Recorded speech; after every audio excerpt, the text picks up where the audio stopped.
break it down, there are only two groups of people in the world. Those with power and those who want power. Take your hypothetical overworked, underpaid cab driver in Lost Heaven who finds himself on the payroll of a prominent crime family. Where to? Anywhere. Fast! Suddenly, we're not talking hypotheticals, but about Tommy Angelo and his work for the Salieri crime family. But there are times when the work doesn't fit the man. Take when Tommy cornered Salieri's man, Frank Coletti. Coletti'd gotten pinched and became a federal informant, and, no surprise, Salieri wanted him in the ground, pronto. Coletti told Tommy he did what he needed to do to protect his family, and there was something about his story. It hit home for Tommy, and Coletti walked. When Salieri found out, he ordered a hit on Tommy. If you cross Salieri and his boys, you're dead. And that's when Tommy Angelo did what was best for his own wife and kid. Entered witness protection.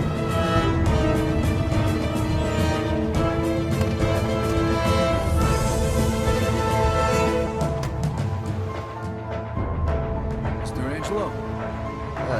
Yes? Mr. Salieri sends his regards.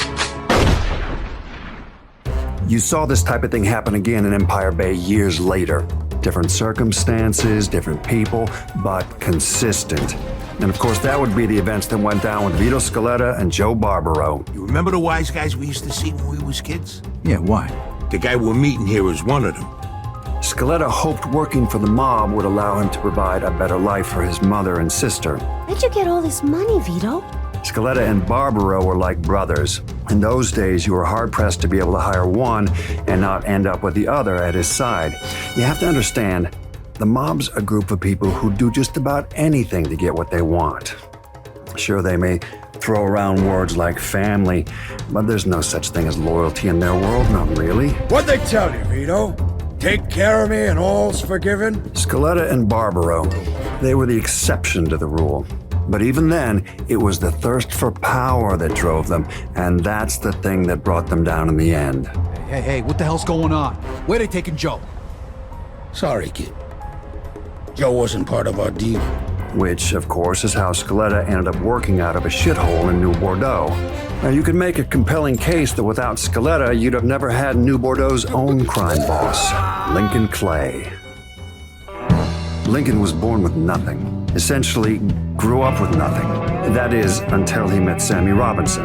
In Lincoln, he was forever bonded to Sammy and his brother Ellis. And despite of all the crimes he committed, I have no doubt he'd have laid down his own life for either one of them.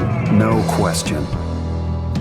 He lost everything that mattered most to him in the Night of Blood, save for his friendship with a morally bankrupt CIA agent. Point is, Lincoln Clay brought down the entire infrastructure of the mob in New Bordeaux, built up his own thing to take its place. Even still, what he did wasn't motivated by business. It was all about his family. I'm here to make you pay for what you did to Sammy and Ellis Robinson.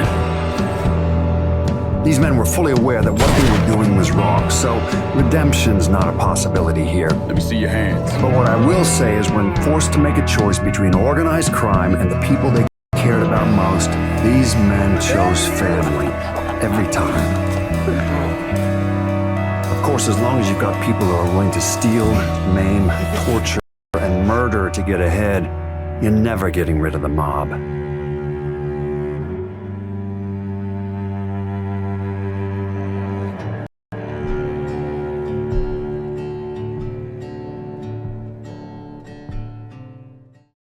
PlayStation